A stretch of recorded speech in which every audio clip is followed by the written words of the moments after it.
welcome the far, far away persons down at that end of the room. Thank you for joining us this afternoon. And thank you very much to our panel for joining us. So my name's Jane Dudman. I'm a journalist at The Guardian. I'm The Guardian's public leadership editor, which means I mostly write about public services, mostly in the UK, but sometimes global public services as well. And it's really interesting to me to come this afternoon and to be with you and hear all of your comments on this really, really important issue. And we have an exam question in front of us, which is, as we know, terrorism, an increasing problem, destroys communities. The real exam question is what to do about it, how to tackle it. And I know that all of our panelists have fantastic ideas about this, and I'm really looking forward to hearing all about that, and whether one can actually reason with ideologues and anarchists and nihilists, but how to open up society at the same time and to keep the freedoms that we all treasure. So that's the things we're going to talk about. And without further ado, we're going to ask each of our panelists to give us just a 3-minute opening remark so that we can then go into a kind of a discussion. And I hope very much that you will also have questions for us and so on during the course of this session. We will finish very promptly at 5:30 because I think then we're going on to the official opening, so we don't want to miss that. So we will finish very promptly at that point. So I am going to introduce our panelists this afternoon. So we have, first of all, we have Arslan. Hi, Arslan, who is Executive Chairman of Algerian-based Consultancy and Studies Centre, who is involved in many task forces thinking about these issues and has written many essays on it. So thank you very much for being with us, Arslan. Then we've got, next to him, we've got Raida, who is editor-in-chief of the Anti-Financial Crimes magazine and anti-corruption, and the author of a book on justice for sale. Absolutely. Next to her, we have Inés. Inés is Associate Professor and Research Fellow at the Public Discourse Project of the Institute for Culture and Society from Spain at the University of Navarra. Thank you very much, Olza, for being with us. Next to me, we have got Vasco, who is Founder and Chief Executive Officer of Global Intelligence Insight, a former commander of a covert unit himself, and specializes in SIGINT and cyber warfare. So thank you very much.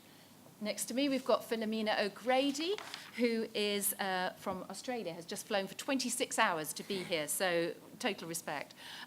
Forensic criminologist specializing in anti-money laundering and counter-terrorism and finance.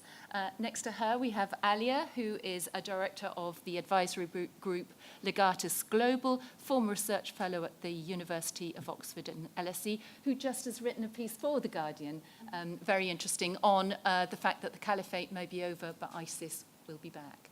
And then last but by no means least, we have Venkat, who is an institutional advisor, currently advising a public institution which is helping the government of Nigeria rebuild Nigerian ecosystem. So that's very interesting. So you can see lots of different points of views there. And there is one panelist who sadly can't be with us because of family illness, Professor Stephen Greer from the Bristol University.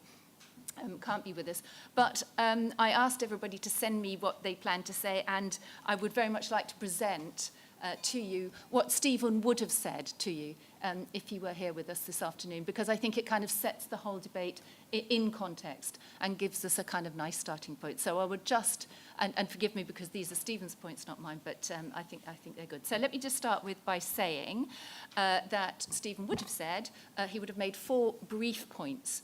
He would have made the point that the risk of any citizen of the world might die or be injured in an act of terrorism is extremely low. In the West, for example, it's lower than the risk of death or serious injury as a result of accident in the home, and significantly lower than for road traffic accidents. And according to Steven Pinker from Harvard, more people in the world today die as a result of suicide than from terrorism, crime, and armed conflict combined, which I think is, it certainly does put it into that perspective. His second point is that nonetheless it would be a very grave mistake to conclude, therefore, that we could ignore terrorism. As we all know, if terrorists got their hands on weapons of mass destruction, that would be the impact would be massively destructive. Death and personal injury are not the only harms that terrorism, even without that kind of devastation, can and does cause. And I know that this is something that we will be discussing. The impact of terrorism on all of our freedoms, for example. There can also be enormous damage to public institutions, transport systems, national economies, and community relations. And the grim theatricality of terrorism also tends to instill a sense of public fear wholly disproportionate to the risk. And that is, of course, itself one of core terrorist objectives. Stephen's third point is that while specific terrorist campaigns can be and have been brought to an end by subtle combinations of carrot and stick, this is less obviously true of terrorism as a global phenomenon. We cannot be sure, in fact, I think we can be sure, that terrorism will be with us, at least for the foreseeable future in one shape or another. And finally, Stephen would have said that these observations have significant implications for liberal, democratic, counter-terrorist law and policy. An extremely challenging middle course, he thinks, must be followed between criminalisation and punishment, on the one hand, and on the other, building an effective state and society partnership to address both real and imagined grievances, and to engage with ideologies which, though not themselves endorsing violence, share many of the assumptions and aspirations of those who do. And Stephen finishes by saying that although it's not without its controversy, limitations and flaws, in his opinion, the UK's counter-terrorist strategy, which is actually quite controversial, he says it is a worthy attempt to follow this middle line. So I'm sorry that Stephen couldn't be with us, but I thought it was worth just having those remarks. I think they're a useful and helpful starter. And so let's hear from those of you who are here. Arslan, would you like to kick us off with your opening remarks? Thank you. Thank you, Jane. I would speak about the returnees in the Sahel and Maghreb region. Just few words. I don't think that as Stephen said, that terrorism will end within the next decade. No way. We have in the region an ungoverned space with a lot of flows of arms, money, all trafficking, all kind of trafficking. So all these are connected together with violent extremist organization. So in the same time, we are facing also in the region transitional period of time within the countries. All the countries are in transition. Some of them are in transformation, deep transformation, reconstruction for some of them, and some of them are evolving. Let's put it like this. So the groups, okay, according to my perspective, is that the world is divided into two parts. The ones that are in the mindset of the groups, the organization, the ones that are under Al-Qaeda, AQAM for the Maghreb, and the one which are under ISIS. So this is mainly with affiliates, with all affiliates. This is due to the restructuring of Al-Qaeda in 2011 to adapt with the Arab Spring, so-called the Arab Spring, and what happened afterwards. So we will face, within the future, in our point of view, a kind of tension between the two groups to get a control of this ungoverned space within the region. So actions, someone could ask the question why there is no operations now. The answer could be, or would be, we were discussing this yesterday, they are watching first what is happening within the region, then they are preparing themselves to act within the region, depending what will or how the region will evolve. This is our assessment. I mean, globally, this is our assessment, I mean, within the region.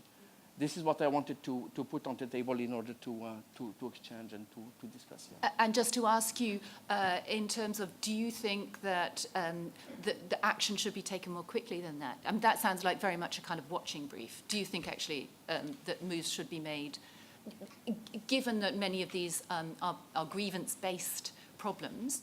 Should action not be taken more readily, more quickly than simply seeing what's going to happen in this kind of ungoverned space?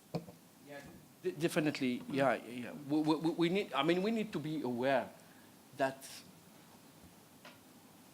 actions from the that operations from the groups will happen. Not would, but will. Indeed. Definitely. So we have, in response, to take actions, and we have to be more flexible. This is the problem with the states. They have organizations, they have agencies. We work with the agencies. I'm working with this issue since 25 years, so you can imagine that. So the response is too low and too slow, low and slow, both, regarding the flexibility of the organization. They are flexible, they have money, they have, I mean, well-organized, smart, and they use all the technology. I have a word, I mean, 2-3 weeks ago, I was with some organization, I mean, agencies, speaking with the agencies, and they are trying to set what we call it an E-state. E-state. Yeah. Thank you. And we'll from that, yeah. they will shift to the real state side. Yeah. That is a point that I'm sure we'll all come back to because it's a really important one. Raida. Yeah. Hi, everyone. My voice is okay. Yeah. Actually, the main topic which I'm going to talk about today is about how the financial crimes is linked with these groups and all over the world. During my overview for the past 10 years, I found that it is very much linked. Because sometimes when we see these groups, they are dealing with criminals, they are doing financial crimes such as corruption, frauds, or any money laundering issues. It will lead us at the end, they are using this dirty money for fueling these groups and buying weapons and attacking innocent people and everywhere. So yes, there is a very big link between the financial crimes and who committed that financial crimes and between the groups, which are sometimes, they are just changing the hat. It's all the same, but names are changed. ISIS, Qaeda, whatever the name's gonna come up. But at the end of the day, all of them, they are dealing with the same methodology, they are dealing with the same process and everything. And the victims is us as a civilization, civilian people and children's and people who know nothing about it. It just happened everywhere. And the second topic which I'm gonna talk about actually, it's about the education. How we can create an awareness for our future children, future generations, to be aware of that, not to be fooled by any scams through the internet, through any programs, come and do, and at the end of the day, it will belong to X or Y or Z organization and damage everything for them. And we have seen that in Syria, in Iraq, in different countries, most of their soldiers, they are kids. And this is destroying everything for them. And all of us know that if the kids you broke his innocence, he will become just like a monster, and no one can control him afterward. So these are the two topics we're going to talk about it today. Thank you very much, You're Raida. welcome. And just to say, on the financial side, is it not the case that that is one of the ways to ensure prosecution? So was it not Al Capone who was done in the end for tax crime? Was it not? I mean, yeah, exactly, the famous case. So, yeah, is it not one of the ways that we can prosecute? Yeah, it is one, true, yeah.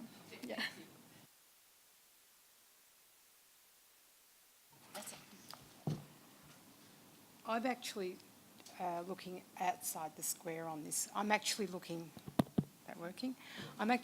outside the square on this one. The path to radicalisation is complex and multifactorial, and given decades of analysis and governments throwing money at to sort of try and find out why people radicalise, we're no closer to curtailing or successfully addressing why people are radicalising. So I thought I'd look at something a little bit different. One of the counter-radicalisation strategies that has been identified and currently being overlooked by a lot of governments, and it's worthy of investigation and also research into the area, is the area of human rights abuses that are currently being perpetrated by bureaucrats against families and children. And this is not only an issue in Australia, it's also an issue in the UK and the US, and I believe in some EU states. The potential for long-term negative radicalisation impacts remains a key factor of concern because nobody's actually looking at it. Now, when you have a look at areas such as child support, it is a very, very difficult area to actually say, well, here's the problem. But from an anti-money laundering perspective, we have bureaucrats working within those areas that have no understanding of anti-money laundering legislation. So they allow the use of multiple identities. So, for example, Stephen, S-T-E-V-E-N and S-T-P-H-E-N are seen as one identity, but it's a typo. Nobody actually goes through and verifies the identity of that person. Now, having 16 years banking background, my question would be who in the banks are actually opening up these bank accounts in two separate identities? Because if we have fraudulent bankers, and we have a lot of them in Australia, if people have been aware of the current Banking Royal Commission, the banks are still employing these people. And one of the examples I can identify with was one of the chief executive officers told a parliamentary inquiry, well, you know, we don't sack these people. They do internal investigations, which is a huge issue. So we need to start looking at some of these as key factors. Safeguarding the vulnerability of children from radicalisations requires governments to consider different approaches, which at this stage they're not really doing because they're seeing it as being controversial. When you have, parents that are committing suicide, and I quote a 2004 report, which government didn't even look at. Now, what is the impact on these children who have lost parents through suicide because of the human rights abuses that their parents have been involved in? And what is the potential for them a decade down the track? Because they're not so much a radicalisation risk today, but 10 years down the track, do they join, a terrorist organisation, or more importantly, do they join a right-wing political extremist group? So either way, it's a threat. We need to start looking at and incorporating different methodologies, and we need to start re-evaluating the current radicalisation prevention strategies to actually think outside the square on some of these issues that are currently not being looked at. Because I see them as potential push factors. It's something that no one else, because criminologists tend to think a little bit differently. They think outside the square on a lot of things. Now, the three questions that I've come up with is, to what degree does exposing children to human rights abuses at an early age lead to serious radicalisation threats decades in the future? From a medical perspective, you put somebody through stress, their brain changes. And if children then are not properly monitored and supervised, they then... Please, sorry. Could you speak a bit closer to the microphone, please? Sorry. Okay. If they are exposed to human rights abuses, their brain changes. Stress changes the brain function. So there is a huge problem that needs to be looked at. How can we best manage these risks? That's another question that I'm throwing open to the forum. And moving forward, what steps can government take to minimise the potential future radicalisation risk emanating from these areas? Because we need to start thinking, if what we're doing now is not working, what can we do to actually minimise? Because what I see is not only Al-Qaeda, ISIS, the right-wing extremist groups, especially what happened in Christchurch, they are a risk factor for today. What about a decade down the track? Where do we go to actually start addressing that as a strategic, long-term strategy? Thank you. Philomena, thank you. It's great to have that kind of long-term challenge.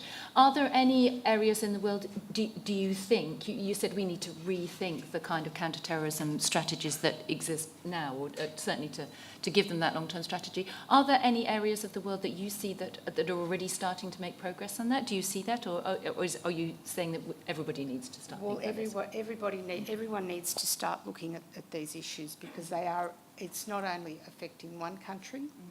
From talking to various people in various other countries, what is happening in Australia within, child support, and also there is the family court issue that nobody wants to deal with.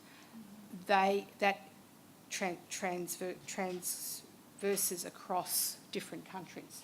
So we've all got the same issue, but no one's looking at it. Thank you. Thank you very much. If you wouldn't mind just... Thank you, Philomena. I think that leads somewhat into what I was going to say, which is that the exam question notes that terrorism destroys communities, which it does, but I think it's important to recognise that terrorism is also the outcome or the result of destroyed communities, as we're seeing with the persisting threat that we just can't seem to uproot in places like Iraq, Syria, Libya, Nigeria, Mali, and elsewhere. And in the West, it might be a question of reasoning with ideologues, as the session notes indicate. But, that might be fine when we talk about, say, the 800 or so UK nationals that have been to fight with ISIS, and some of which have returned. We may be able to engage sensibly on the level of ideas. That might be a strategy. But in terms of scale, the vast majority of global terrorism emerges from outside of liberal democracies and within the context of extreme governance failures and predation by the state. So grievances, and I'm glad that you used the word, Jane, that desperate and real, are sometimes more relevant than the jihadist ideas that claim to provide solutions to them. And it's a global phenomenon. But when you look across from the Anbar province in Iraq to Borno State in Nigeria to the Mindanao Islands in the Philippines, it's a global problem, but it's driven by localized despair.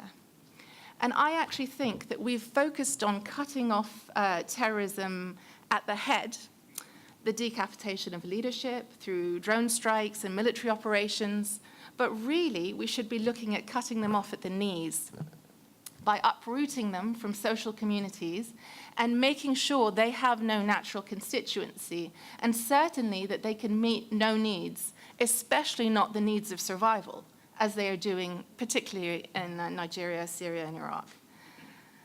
So as a counterterrorism priority, I think we have to be focusing on the elements that we can control, which is the alternative that are being presented to communities that are a market for groups like ISIS and Al-Qaeda. And I think that the current fundamentals of the global counterterrorism campaign are not positive in this respect. It's effectively a militarization of the solution and a tendency to default to the preferred or easier option of authoritarianism in Syria, in Iraq, Egypt, Nigeria, the Philippines, and now, as we speak, potentially in Libya. And we know from the history of the 20th century that authoritarianism only drives terrorism. Thank you very much. And Ines. Thank you very much. I will shift a little bit the topic because I will deal with discourse, with ideological propaganda, but the point raised by Brahimi is very relevant. I mean, we are not dealing only with a military problem. It's mainly an ideological, personal, community-based problem. So the sooner we realized, the better, I think. So I've been working for a while in Basque terrorism discourses. I mean, this is a local problem. This used to be a local problem. But when going into that kind of discourses, you soon realize there is a common thread between different kinds of terrorism, coming from, of course, Islamic State, coming from Ireland, coming from Spain.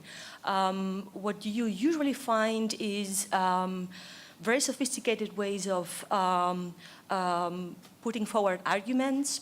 You find a lot of metaphors, multimodal languages. I mean, it's words combined with really powerful images, and this is how we usually, see Islamic State worked through really, really sophisticated means and videos and, of course, work with social media. But you also find really strong causal arguments because there is a perceived or real injustice going on in a small or wider community. So the question is, can one reason, this is the one I wanted to address, with ideologues, anarchists, or nihilists? Yes, we can. Yes, we should. How can we do this? There are several initiatives, one within the European Union, Radicalization Awareness Network at the Center of Excellence in the European Union, trying to deal with this globalized warning. One should try to create positive alternative perspectives towards this kind of propaganda. One should try to build up a common ground of understanding, because even terrorists attach to certain values. So let's try to find at least one or two of them that can start up dialogue to some point. And we have to understand very well these kind of arguments, these kind of argumentative strategies, to understand them very well in order to try to subvert, change, or negotiate with them. This is why perhaps small-scale examples, such as the one in the Basque Country that we have been suffering for decades, can help a lot. It's smaller scale dialogue. Once you approach and try to understand very well the community, the values, ideologies that gave the voice to terrorism, once you understand very, very well in a really local base what's going on there, you can start up building up bridges of dialogue. That's it. Thank you. Oh, Ines, that's so interesting, because actually it really it begs quite a lot of questions following on from what Philomena and Alia said, because if it is the case that it is, as it were, the state that has failed its citizens, then whose responsibility is it to create this dialogue? Where's the impetus coming from then to actually make this dialogue in a credible and trusted sort of environment, given what both of they've been outlined? I'm afraid I don't have the big answer to that. But of course, there should be state, laws or movements towards that, but we should engage local communities into that. For example, in the Basque Country, it was very useful to engage testimonies of victims, testimonies of ex-fighters within, people who are now in jail or who are not anymore in jail and who talk about why they did this or that. And in general, talk about, these very individual agents working, or being involved in this. So the role of victims and the role of families of ex-fighters, families of victims, seems to be of utmost importance. So individual testimonies can be somehow, sometimes, more powerful than, all these bureaucratic laws and going on. It's certainly something we've seen in some of the African countries where there's been conflict, and actually it's been solved by the kind of grassroots courts where people have had to sit down together. A very difficult process, not an easy process. Thank you very much. And Vasco. Hi, everyone. Thank you, Jane, for your words. So I'll raise a different topic that I'm very used to. So from my operational background with cyber warfare and linked up with cyber intelligence, I would like to raise the topic for what we are calling the Terrorism 2.0. So the way that some terrorist organizations are using the internet. I'm not speaking only about the internet, but mostly the deep dark web invitation-only channels, deep dark web forums, apps that are totally encrypted that we are monitoring. I'll give you some key bullet points in regards to this, because we have another issue with this, because someone will probably think that, okay, this is illegal. But whenever they are dealing with open source platforms, it's not illegal. And actually, we are collecting and gathering information, not gathering information from your laptop, from your system, but gathering information that are exclusively real threats. We just participated in the past in plenty of operations that are sensitive, and the way that we would like to, I would like to raise is we have two main bullet points, and they are Islamic terrorism and right-wing extremism, which is a quite pragmatic, because if we will go back to the New Zealand attacks, we can notice that 12 minutes before the attacks, that individual posted everything, posted his manifesto, and there's a big issue here, because if we will apply any kind of technology, we need to be aware that we need to use that technology, but we need at the same time to use human intelligence. So we are quite sensitive with this topic, and I would like to raise this because we are following lots of trends, not only since the establishment of ISIS back in June 2014, but actually since the real beginning. We know well that Al-Qaeda didn't use that, actually from the time of bin Laden. But ISIS are the key players, and then after them, some others are using as well. So, and they are always 10 steps ahead of us. So we need to prevent, and our core is much more preventive, rather reactive, because for being reactive, we have the press, media, and but we would like to be much more preventive, gathering information, infiltrating within their networks. So that's my point. Thank you. Vasco, thank you, and a huge point as well. I mean, we could just debate entirely that the whole of this afternoon. So one of the issues that has really been to the fore is the role of the major social media companies in terms of being a platform for all kinds of things to do with terrorism. And there was an interesting article just recently by Brian Fishman, who is the Director of Policy of Counterterrorism at Facebook. And he said that in order to build a bridge between the counterterrorism and the tech communities, we need a language that speaks much more the language of using the internet in a general way. He says terrorists use the internet just like everybody else uses the internet, and we need to understand that. Yes, it is, and actually yesterday we had some dinner, and we were discussing that. The main problem is you've got a huge team at Facebook, for instance, even with Twitter, that they are analyzing everything that is being posted. But the biggest problem is you need to understand well what's going on, because when we are dealing with terrorists, you need to understand well the Islamic prophecies, the Islamic topics, the Islamic issues. Otherwise, probably for you, one topic, it's not going to be a topic, but for them, it's going to be a topic. Sometimes they are bypassing key bullet points. And even if you are reading that, probably you think that this guy is crazy. But the full message, you need to be aware. So even if you are going to apply some algorithms at the back, you need to have all the time a mix between human intelligence and the cyber warfare guys, because you need to fight them back. As I said, they are always 10 steps ahead. And that's the problem. Yeah, I totally get that. And does that mean, do you think that then that these platforms actually need to hire more people who, can actually think about this in this way? Have they've been blind on this, I think? Well, they are, and they are changing some platforms. For instance, they start using Facebook, they start using WhatsApp, and the main problem is right now and nowadays they are using encrypted platforms that you are not allowed unless you are infiltrated already within their networks, and that is the biggest problem. And at the same time, you need to, while all the entire world needs to invest more in technology, but again, getting some more experienced people, with individuals with this kind of knowledge in order to fight them back.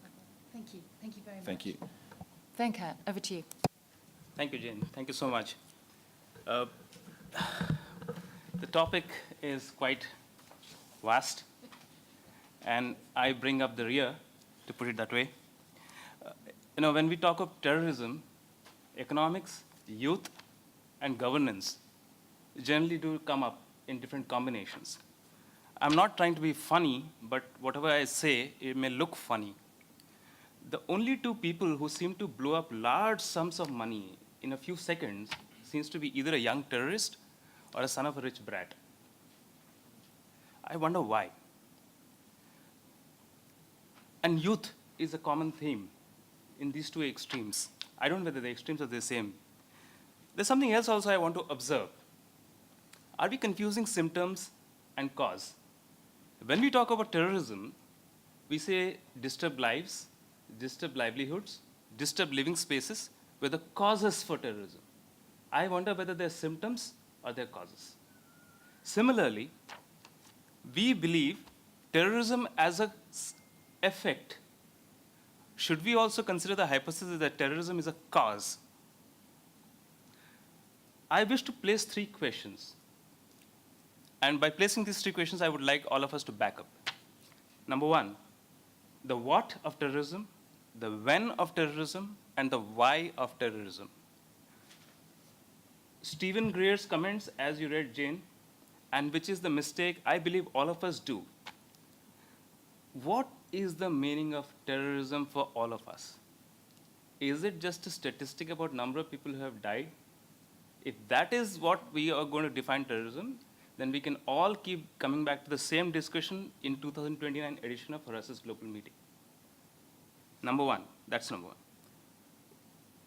There's also I would like to move a bit lateral and make this another observation.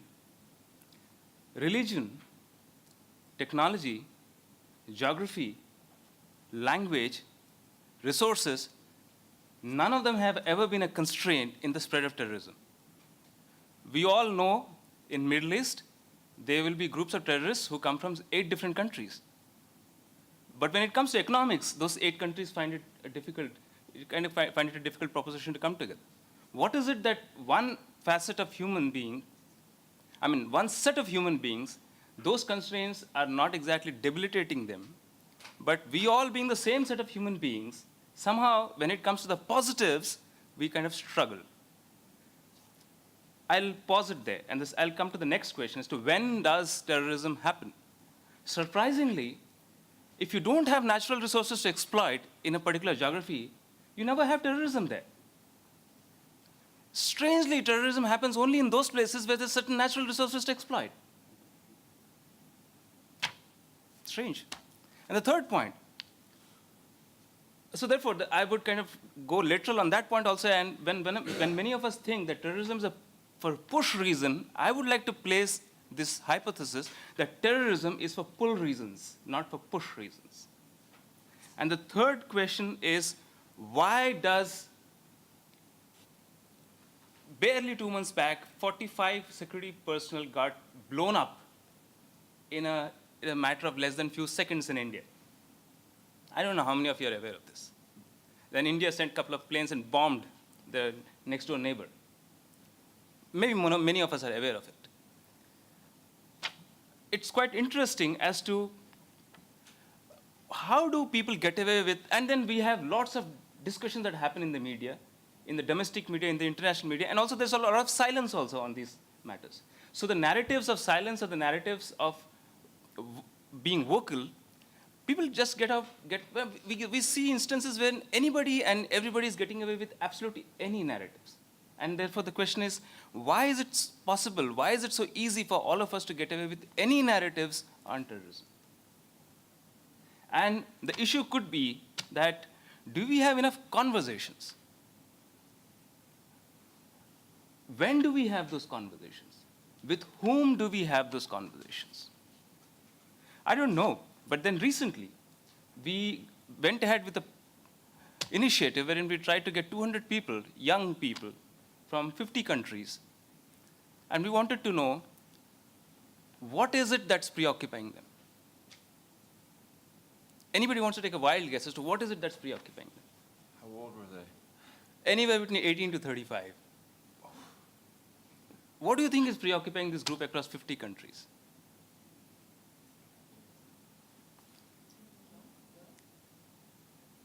Exactly, we don't know. This is 50 countries is fairly representative of the world. 18 to 35 is fairly representative of the future population. But do we know what's on their mind before we start solving problems? Are we listening? Do we even know what's happening? Surprisingly, the youth say their biggest problem, this 200, I'm not saying this is the truth, but this is what we heard. This group of 200 people from 50 countries, they say what's top of their mind is inequity. And then we map it with another report which comes from World Economic Forum, a compatriot over here. And World Economic Forum says this group, the biggest problem is loneliness. I don't know. Are we talking the same language? So if we are not even understanding as to what's happening around, what's driving people, we are trying to solve a problem of terrorism apparently to give a better future to our youth, or whoever is going to manage the affairs of the world in the future there.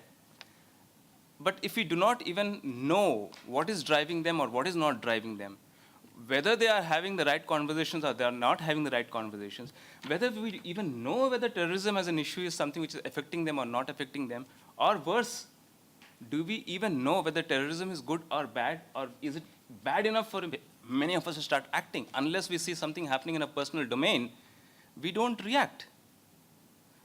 So I have lots of thoughts on this, but I'm going to still close on one final point. Nigeria, Northeast Nigeria, Boko Haram, Chibok girls. So right now, as a part of another institution, I'm working with the local government there to build up the capacity and capability of the Northeast region of Nigeria. That's a very noble process. My biggest difficulty is there's lots of global money that has come there. There are lots of global experts who have come there. Now they need to figure out how to train the middle management across civil society, government, academia, industry, so that they can respond to the challenge. And my biggest challenge is nobody understands what is the problem there. I'll pause there. Thank you very much for outlining some of the incredible challenges that face everybody when they're actually trying to think about how to tackle this. Ines, can we come back to you on that point, though, that specific point about, because you were talking about discourse there, and it is indeed very difficult to know what people are thinking. Do you think it's a fair point that we don't actually know what kind of the next generation of, actually I'd say 18 to 35 is a bit old for that, but what do we know what people are kind of concerned about? I don't think so. So yeah, that's a really big statement, but it's true. I mean, there is a parallel world among youngsters, parallel ways of communication, and sometimes we don't even enter into them. And there are many cases of, French, youngsters, 20 years old, then, seeming to be like good citizens, and then, turning into that. So there is a hidden reality of them watching videos. That's a really simple thing, watching videos, getting in touch via WhatsApp with radicalized groups, and not talking to anybody else. So, of course, there is a dark net, officially speaking, technically speaking, but there is also a dark net within communications. So we all know, we all have the intuition that there are some bags of youngsters that can be targeted by that kind of discourses. So the sooner we identify that kind of groups that are more subject to be, enchanted by these propaganda, the better, I think. Absolutely. Do we know more about what it is that is likely to, and again, to come back, I think, to Philomena's point, what is it that's likely to more incline those young people to actually be attracted by this kind of material? Yeah, misintegration, discontentment, not feeling integrated. Even though they don't say it loud, they feel like they do not belong to the mainstream community. In terms of words, kind of arguments, identity, emotions, quick solutions, being part of a really tight group trying to solve all the problems in Earth, is the kind of argumentative strategies that usually work better with that kind of youngsters. I can add to that things like nutritional deficiencies, which is another area that is not being looked at, because a lot of these children that are being forced through, whatever means is happening through child support, they are not being fed properly. You cannot feed a child on, $300 or $400 a week, and things like, a high carbohydrate diet causes a lot of issues, that they're not getting magnesium, they're not getting the nutrients to make their neurotransmitters. So I would have to say that that's another huge issue that is not being looked at. And, we all have a responsibility to ensure that we can come up with the best solutions possible to make our future generations of children not go down that pathway. Thank you. Do you want to add some more to the debate about, what's attracting these young people to this kind of material? And what we can do about it? Yes, I would love. I'll get back to you, Inez, what you just added, and what we were checking over the radicalization process, and we were involved with most and with some of them, is exactly a few years ago. We know well how they were radicalized, and we know well how the process are, and it's exactly what Inez just added. Sorry, and with the main difference nowadays, because we can check them going attracted for the social media effect of the crisis, because even from UK we know well some of them are coming from a regular family. They are studying at good colleges, and they are studying at good schools. They have a regular way of life. We do think so, that they probably have a regular way of life. But probably if we will check better their cycle with their families, and they will find, we interacted with some kids with the age of 15, 16, all across Europe. And they will add to us that they know well exactly their role, because they know well that they are not allowed to travel to Syria, but they are ready for the logistics side of it. Meaning like that they are attracted for weapons, for instance. They are attracted for something that someone told us, that probably joining this kind of ISIS, for instance, because it's the one that are powerful doing that. And they will explain to them a different version, because we need to understand well that there's no translation from the Quran, but there's interpretation from the Quran, okay?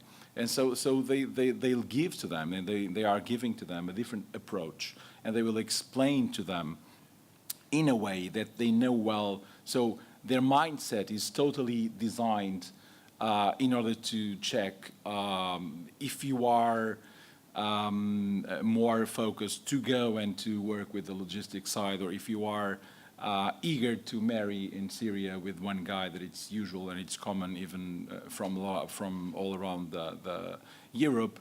But the trend nowadays is they are attracted mostly through social media, because in the past we know well they are not radicalized online. And nowadays, 90% of the cases that we are checking, everything started online. And then you need to meet face-to-face. One day you will meet them face-to-face.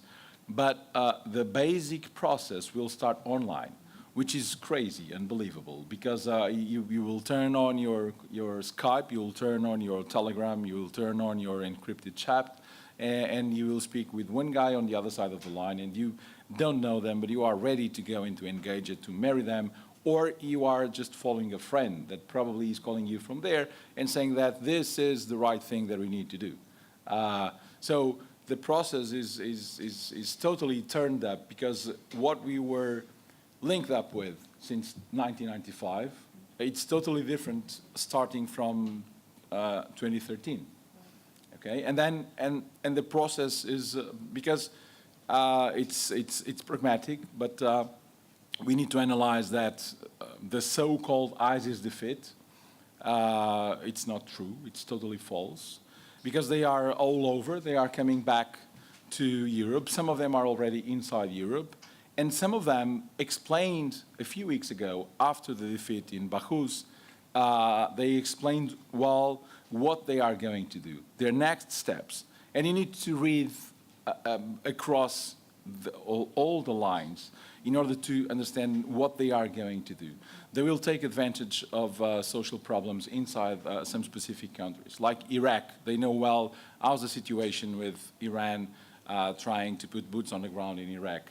The U.S. living and getting out from some specific places and regions. So they are getting and taking advantage from all of this and transporting this to the online version, and then it's easy to do for them, and it's hard for us. Absolutely. Alia, yes, I was going to say this is exactly what you were. Well, I mean, they might be online. I think we observe that, and we've put the tech companies on notice because of it. But online, and they're talking to people online, but what are they talking about? And I think what changes this from a fringe lunatic problem to a strategic problem are the situations in places like Syria and Iraq. And, we talk about, nutrition. For hundreds of thousands of children now, in order to eat, around Mosul and around now in the SDF camps in Syria as well, their mothers have to prostitute themselves. They live in absolutely squalid conditions. They are being brutalized by security forces that look exactly the same as ISIS did, except they're Shia. I mean, this isn't cartoonish, this is reality. And I think that this is what we have to focus on, and I'm just a little bit worried that the tech issue and Western radicalization, which does exist and we do have to address, I think we would be able to address a large part of it if we started to fix these situations. And there's been a decision, I think, that it's too big and we have to retreat from it. And I think, as we've seen with Syria, it's actually made it bigger and bigger.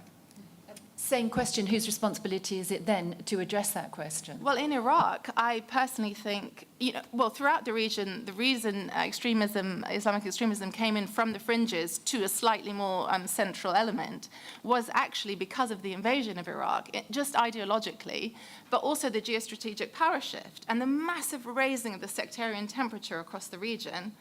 In the US, the fact that our response has been so misguided that ISIS has lost Mosul to, as I say, forces that look exactly like them, while the US has stood back and watched. And it's the same in Syria. The SDF haven't covered themselves in glory either. And neither has Bashar al-Assad, by the way. So I think that you can draw lines of responsibility. And I think that, the global, where the US won't, I think that elements of the global community have to push back. But apart from Canada and New Zealand, there's been a retreat from this notion of moral responsibility and to taking people that default on their obligations to task. And actually the rise of the strongman paradigm as a solution to ISIS, which is just, it's a horseshoe, and the strongmen and ISIS are there at the tips looking at each other. Yes. Raida, you were talking about education then, and I imagine that is something that very much feeds into this, that actually, you need to address that very early on. Yeah, actually, education is very much important to talk with our children in the schools to tell them who are those guys. Because sometimes when we see it in the news, most of the families, they said, don't see it, don't watch it, they don't have it on a very clear picture. So we have to create an educational programs to be taught in the early stages for the children, so they could have awareness for such a groups, awareness for the financial crimes as well, especially for the corruptions, and for to have an integrity for the future's students if they will continue their education, or might be they having higher positions in the countries. Absolutely, but same question as to Alia. Whose responsibility is it then? I mean, you talked about walking away from moral responsibility, and I think you're absolutely right. The people have, governments have walked away from their moral responsibility. Well, whose moral responsibility is it to ensure that that kind of education gets put in place? Well, up to my experience, we have talked to many governments in different countries, but doors are closed. And we have to do it on one-to-one things, or through the social societies, individuals, I don't know, but when you talk to the government, they don't listen. To add to the education side, what I've noticed globally, a lot of analysts, trained analysts, are being shown the door because of ageism and also knowledge-based discrimination. And they are being replaced by graduates who within 12 months are made senior analysts. And they're not being properly trained. It takes decades to actually, from the time you start to the time you actually are an intelligence analyst, it might take a decade of expertise. And these, the graduates are getting these positions within 12 months, and then they are missing. They are literally missing valuable human intelligence, and they are not able to integrate human intelligence with what Vasco was saying, with the IT side of things. So I think governments need to start looking, and again, the government situation is a closed door because governments don't want to know that, it appears the graduates have all the answers now. I'm definitely not about not giving jobs to graduates, but there needs to be a fine line drawn between the roles that are given to graduates and the mentoring programs that graduates, if you've got a graduate come in, you have to have a fully qualified analyst, intelligence analyst there to actually train them, because it just doesn't work, and they are missing, coming from Australia, what has happened in New Zealand, that was a devastation. We cannot understand how this stuff was missed, because the Suflan Centre had said the guy went to the Ukraine. There's now intelligence coming out, or the media reports coming out. He sent money off to Austria, to a group. These are basic mistakes. If they had have been picked up, maybe Christchurch wouldn't have happened, and it's had a devastating effect on the youth in New Zealand. I've never, coming from Australia, we're seeing, every time there's a huge attack, well, we haven't had any attacks, but there's a huge issue. Somebody has died through a violence issue. People are now starting to outpouring of grief. And when you have a look at what happened in Christchurch, you've got these young students doing the haka in the streets. And is this the turning point? Is this the catalyst for children saying, we really don't want this lifestyle? I don't know.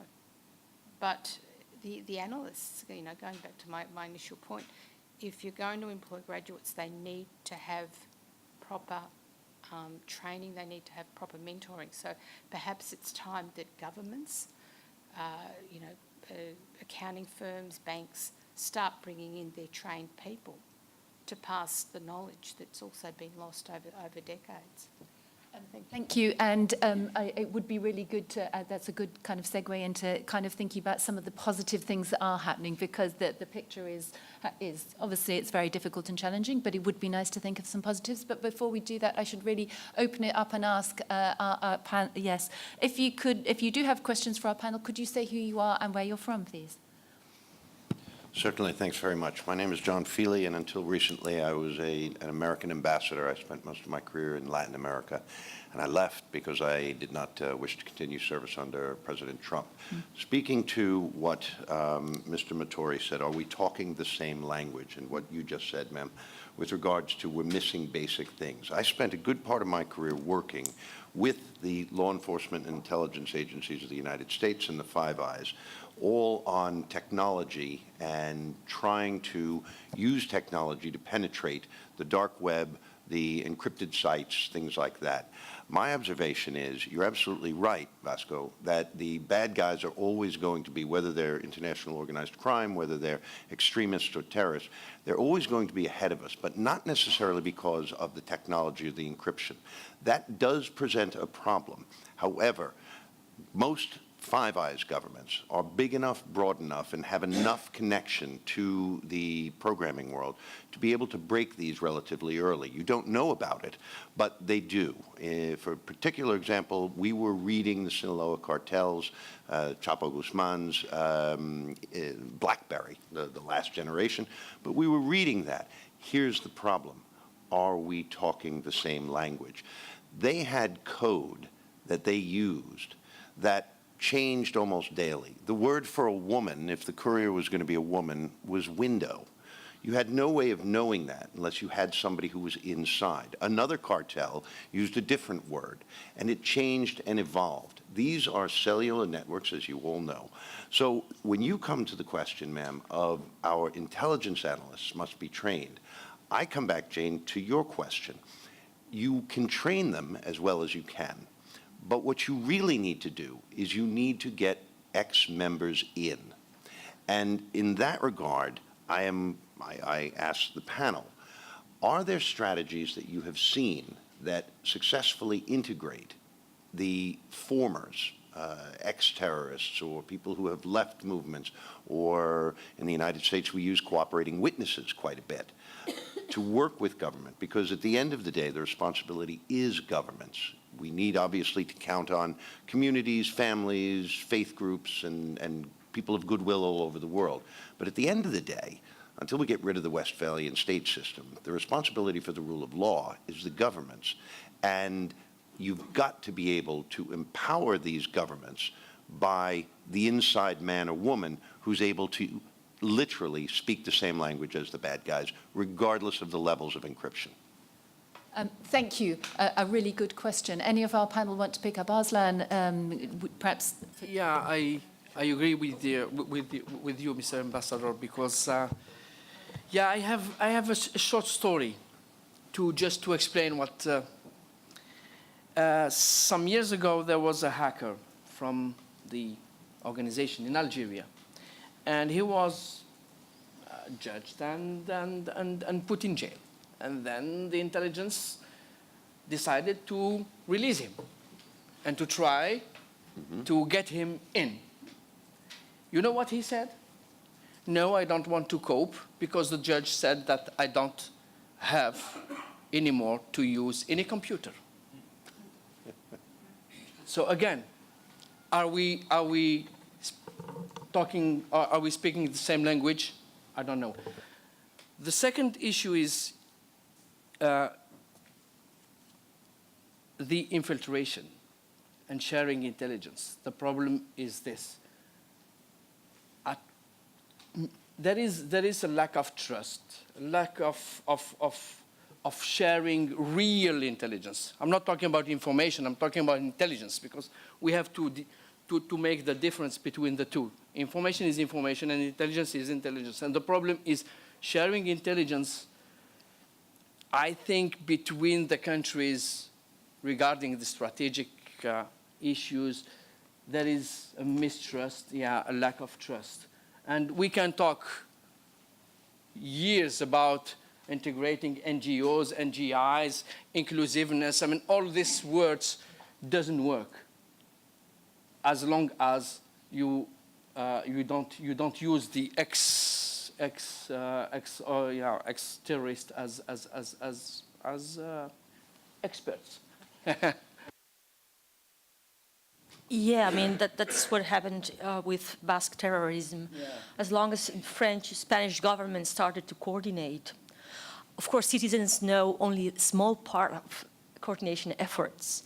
We all know a really small part of ex-fighters contributing to this. We all have, scattered news about certain, prizes to certain people, their enjailments being shortened and so on and so forth. But of course, I mean, local intelligence or local ex-fighters are of really big importance. And coordination between governments was a key point, at least in my local area. Yes, sure. Thank you very much for your insight, which actually it's totally right. I just want to add exactly what you said, because apart from using codes, they know extremely well how to bypass when they are removed and suspended, and then they are playing around with intelligence, with the intelligence community and with government agencies, looking for what they call the spies within, and the main reason is sometimes, and we just participated in some operations, cyber operations, when they are trying to look for the spies inside their groups, and they were totally right. So we just advised, and the type of codes that they are using, even for the names of the groups, for the deep and dark web chat forums, the codes that they are using inside, it's totally right. We used in the past. I'm quite familiar with much more with terrorism rather than narcotics. But it's the same vision, it's the same perspective, and thanks very much for raising the topic, because it's totally true, and it's like that. Thank you. Thanks, Vasco. We had a couple more questions. So there's a gentleman here and then a gentleman there. We'll take those three, and then we can come back to the panel. So, yes, please. All right, thank you very much. My name is Lou Marinoff. I'm a professor of philosophy at the City College of New York, and have spent a good part of my career researching the roots of warfare in general and also of peace, and have worked practically with interforum dialogues of religious and political leaders and so forth. So it's hard to formulate the question, but let me try to do it briefly, okay? Because it's really important. What's been brought up here are many bits and pieces of a mosaic that is really painted I think, a timely picture. It was said in New York when Davos moved to New York after 9/11, we had analysts who said what has been said today, that terrorism is a shark and it keeps swimming, and so one always has to try to stay abreast of what it's doing. That's come up today. This business about education is what I want to frame my question about, and it partly may answer some of what Venkat asked, or maybe not. Look, governance, as the ambassador pointed out, is very important, and I fully appreciate what you said, sir. My point is about self-governance, and if you want to, yes, this has not been said. So Aristotle was said what you said 2,000 years ago, that the difference between the educated and the uneducated is as much as the difference between the living and the dead, in a certain way, as far as human potential is concerned. Yes. So here's the question then: how do you put the pieces together in such a way, in light of